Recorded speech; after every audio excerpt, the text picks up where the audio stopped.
Well, the mentoring role does involve many other role aspects. So let's go through these. Firstly, as our mentor, you are a model. So how you behave is going to be pretty important to the way your proteges see you and the outcomes that may come out of the mentoring relationship. You're also sponsoring them, so maintaining their credibility and yours is an important aspect.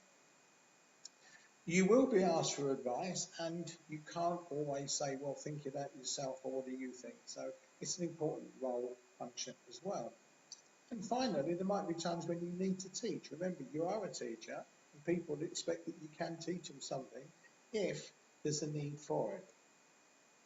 Now, we can also add coach and counsellor to this list.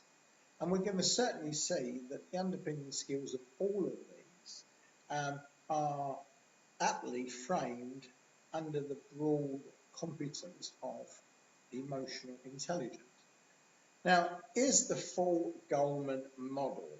Now, if you're familiar with this, it's going to make total sense. For those who are not, I'll pick out a few things, and you can also research this a little bit more in your own time.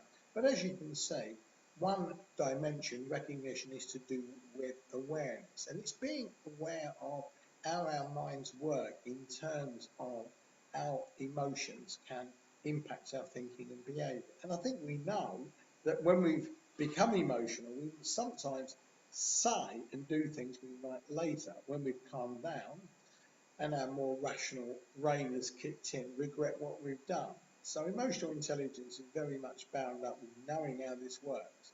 And secondly, the regulation aspect, to be able to put it into practice. So even though we may feel angry, we may feel annoyed, we don't show that. We are able to maintain a calmness in our communication so that we are getting across that we're empathetic, we're trying to help, we're looking for win-win solutions, and that we're trustworthy. All sounds very simple, but it's not in practice, is it? Now, this is a really interesting aspect of brain function. Don't worry about the technical term of mirror neurons. What this basically means is that when we're interacting with people, we are actually imitating in our own heads what they're saying and doing.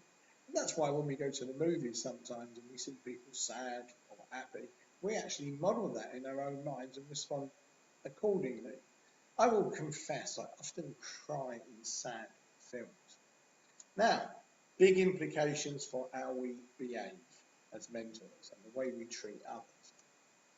To a large extent, what others see in our behaviour, the perception, if you like, is central to how we might influence that in the effective domain in terms of how they feel and how they will later react, for better or for worse.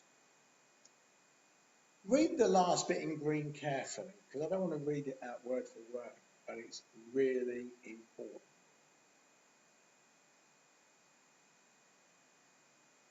Hope this has made sense.